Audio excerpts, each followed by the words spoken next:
I think it's really important when it comes to building homes, building work environments, building our worlds, that it's a reflection of ourselves, our personality, our influences, our inspiration, and then how we translate that into a unique aesthetic. This project is called Assemblage, Lost and Found. It's the design of the material palette for Century City, a new project for Workshop17. Rewilding is this process of restoring ecosystems back to their natural state. It's also about reintroducing lost species and allowing that ecological process to regenerate and reducing human intervention in nature.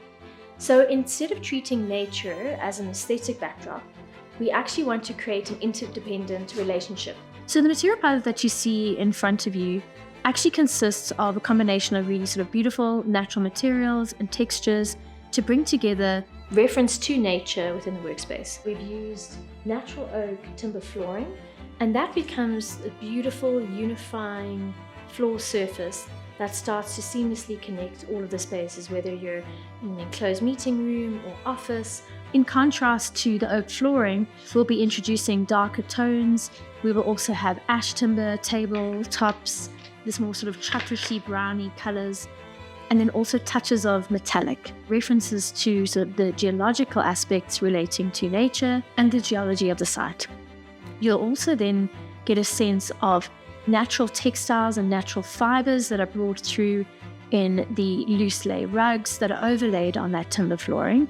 And they provide a softness, a warmth to it, and also it's about layering of material palette. In terms of color palette, very sort of muted tones, moving from sort of warm whites to beige to a sort of very natural taupe, and contrasting that with more sort of khaki and muddier tones of green, and then a pop of color, a brighter, more intense green that contrasts really well with the cork timber as a natural surface to the tabletops.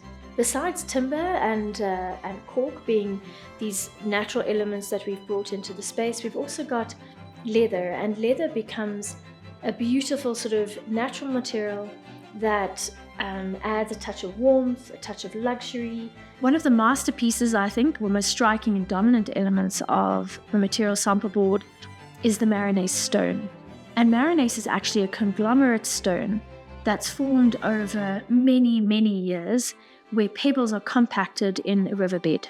A beautiful, almost terrazzo-like quality to it. This idea around fossils and finding fossils becomes a part of the story of this stone. Fashion is an element that's always become very inspiring for the work that I do, and I love this idea around relating the material samples to a fashion and fashion industry, because I think the fashion industry is something that's also at the forefront of identifying textiles and materials and really creating an assemblage of those materials. But I think it always comes down to the body and how we dress and how we clothe ourselves, and I do think that then gets mimicked in the interior design or through the architecture. The ecosystem and building these worlds to invite people to have a very sort of experiential view of nature and referencing it back to this lost landscape.